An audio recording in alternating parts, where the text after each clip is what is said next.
funny thing about forgetting is, even though I've dealt with most of this shit, had my feelings about it, I've dealt with it. And so I've forgotten, but the addiction, then the booze just takes on a life of its own eventually. Because I heard an older man who I think was Vietnam vet, and he was a counselor up there, substance abuse, wheelchair, and he spoke real slow, but he was saying, you drink. He was telling all of us this, and most of them were older guys in there who'd been addicted, a long time, Vietnam vets, and he said, you drink to kill the pain, but eventually the drink becomes the pain. And I found a lot of wisdom in that because I realized that's what had happened. You drink to kill the pain, but eventually the pain's gone, and you've brought in a whole new kind of pain in as a way to deal with it.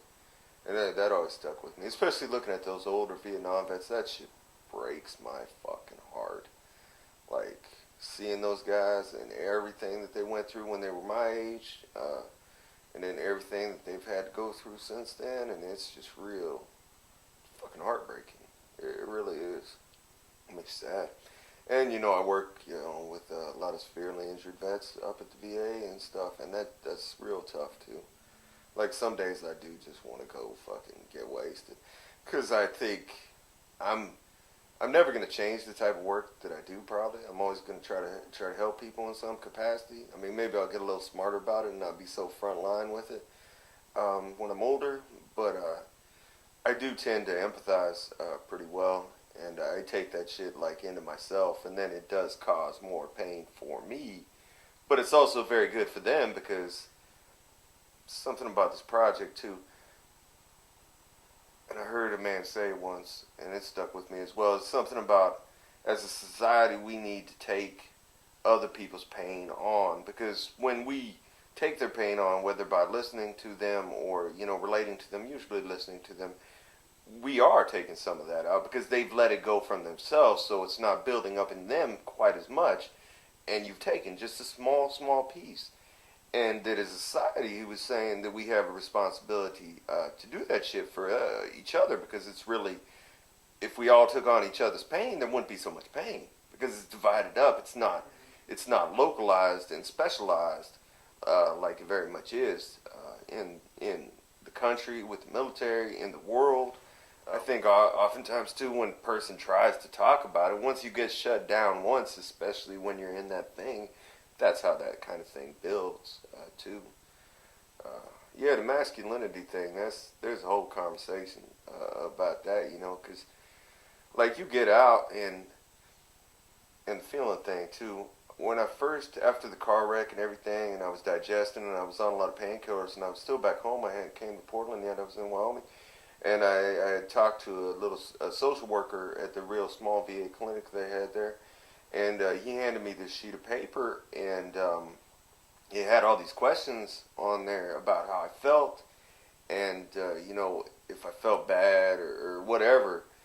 And I looked at it, and I don't remember all the questions, but I just remember thinking, like, of course I fucking feel this way. I mean, you would feel this way too, but I ain't gonna fucking share it with you. It's none of your goddamn business.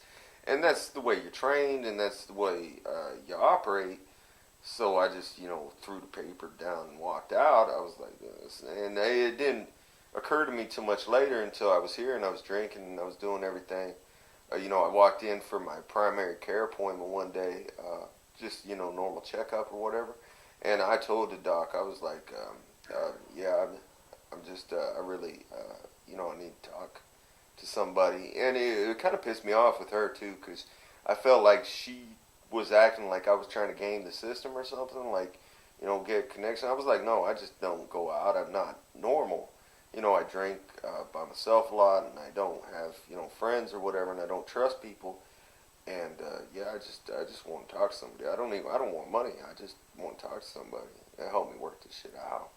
And it helped quite a bit. And I really realized that afterwards that it was so much I just needed to give this stuff up. A lot of people won't. A lot of people never will. And I don't blame them. I think you get to a point, and I haven't gotten there yet. I probably will someday. Maybe.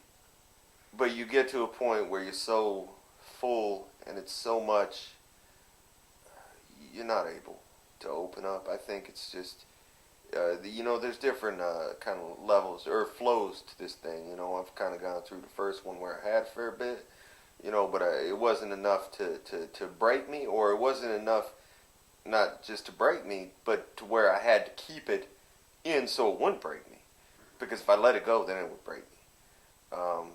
And I think people do get to those points because they just get so much.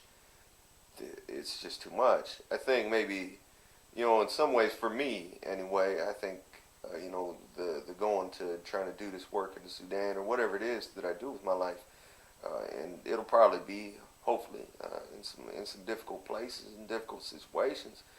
But for me, it's just like I need to. It's coming home, unpacking your bag. Once you unpack your bag, you're not going to get too full because you keep unpacking your bag. You keep giving the shit up.